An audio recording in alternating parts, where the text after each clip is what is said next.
What are you doing now? I mean, there's so much as a politivist, right? I've seen you, of course, getting out the vote and encouraging people to fill out the census. Just tell people what you're up to now and before you've even set foot in Congress.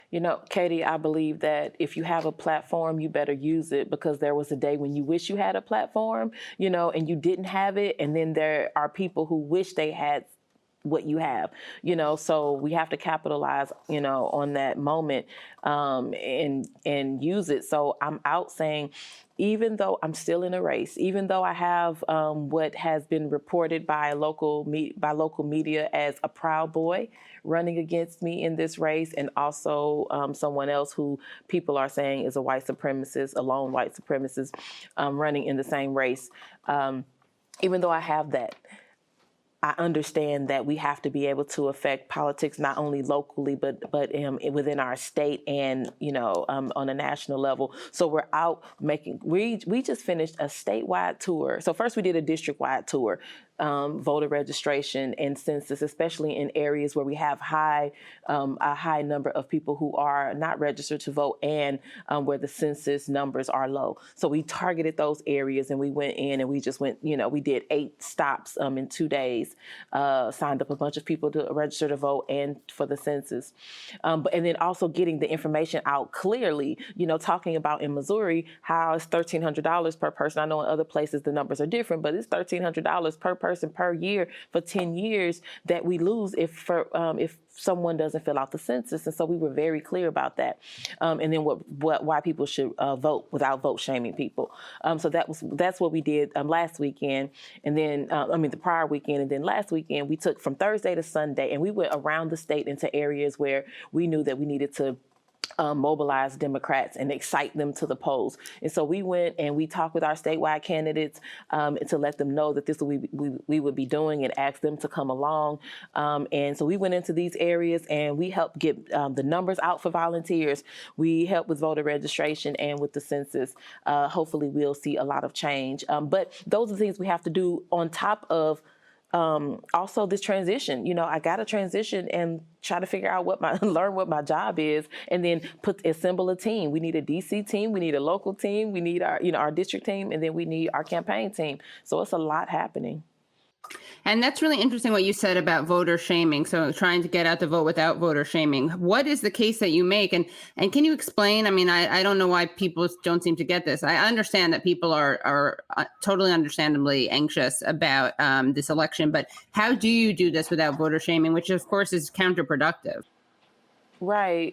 I don't think we should shame anyone, for not wanting to vote, because different people have different experiences. And so what we have to do is connect with people, instead of walking in saying, well, you don't vote, you don't care about America and blah, blah, blah. You don't care about people, or whatever people are saying.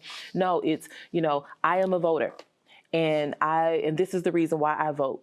I heard you say that you're not a voter. You don't believe in it, or you think politicians are this or that.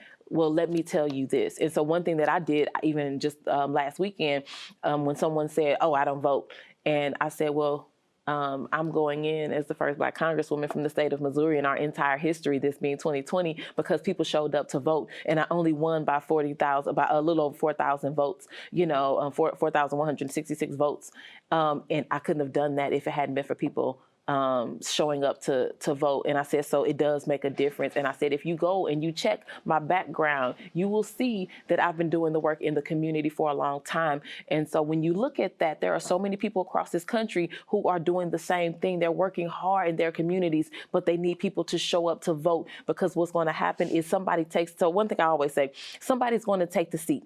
If you don't show up to vote, oh, well, somebody will take the seat. You might as well have a hand in who that person is, and pick the person that best aligns with your values. Because when you get ready to if you have a pothole outside of your house, you're not going to call on the president of the United States to fix this pothole. You need your local, your trustee, your alderperson, your council person to do that. If you care about how many days a week the schools are in, what type of lunches they have, what's the deal with women's rights and all of that locally in your state, then you need to go to your state legislators. And then, and so I go through all of that and just tell them, what's the difference between the federal, and do you remember when Michael Brown Brown was murdered and how we saw all of the police in our community, you know, that was because our incumbent voted for that, you know. And so, and then people are like, oh, like, you know, and I tell them there's no like ghost or genie that makes these laws. Like, it's a person with a pen that does that talks to their colleagues because we voted them in or we sat back. And what about with the national election? Does that come up?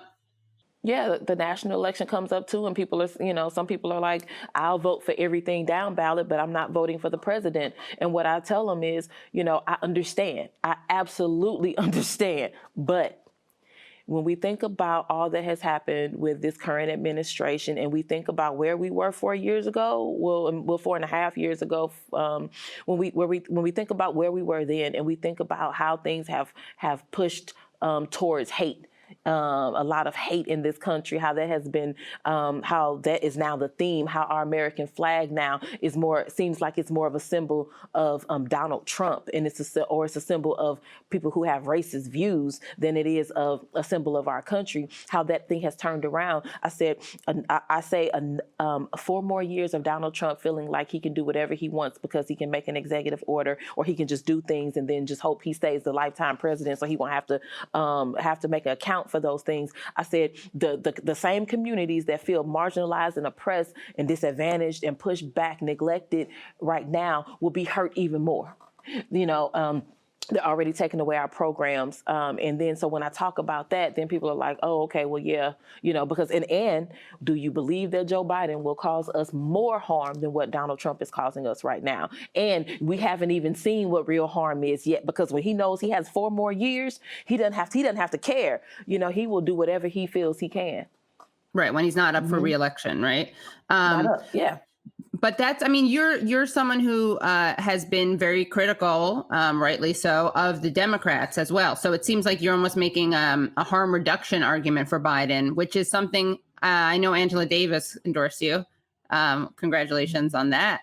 That's a very exciting endorsement. And I heard her, you know, one of the cases I've heard that I think it resonates with a lot of people for voting for Biden is he will create more space for anti-racist organizing. That's what she said. So it's not that he's going to be a transformational president. It's that he would not be in the way as much of progress, or not roll things back as much. But how do you see your role as a congresswoman, you and the squad? What are you going to do to make sure that, you know, because if Biden wins, a lot of people are just going to have their eye off the ball, right? And think, okay, well, we got the bad guy out, so now it's all good. How are you going to make sure that we don't stay in a position where the next time around we get another Trump who's maybe even, you know, actually politically savvy?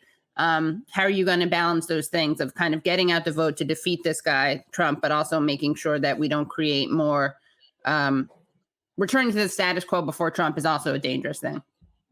Exactly. Well, and part of that is because I don't see eye to eye with everything that Joe Biden stands for, you know, and so even if he's in the seat, those are things that I would still be fighting for. I still want to see, I want to cut this whole good police, bad police thing. You know, we want total police reform. And I'm even, you know, getting closer to, being an abolitionist. I can't say that I'm actually totally there yet, but I'm very close to it, you know. But when we talk about defunding the police, we need to defund the police. And so that's something that I'm going to continue to push for. And so I know we disagree on that. There are several things that, you know, that his administration may feel differently on than I do, and many people like me. So we still got to fight for that. And we have to be even louder, because I feel like that was part of the thing, even with Hillary Clinton, when she was running. So many people felt like, oh, but if she gets it, 2 things. If she gets it, then it's like the Democrats don't have to pay us any attention. It's like, you know, oh yeah, you all go away. We did it. You know, we're great. And the other thing is, you know, we don't have to talk about your issues anymore because everything is well. Well, no. everything wasn't going to be well for Black people, brown people, trans people, and so many others because they weren't well before. And so so that's kind of how I feel now. It's like we won't have to fight as hard. It's like, do you have, what do I use to cut the tree down? And the tree is probably not a good one, but what do I use? What kind of tools do I use to do this thing? So I don't have to have my tools don't have to be as Right. big, going against Joe Biden, but I still have to do the work. Right. Yeah. You're going to break a sweat either way, but you hopefully won't break Exactly. your back. Exactly.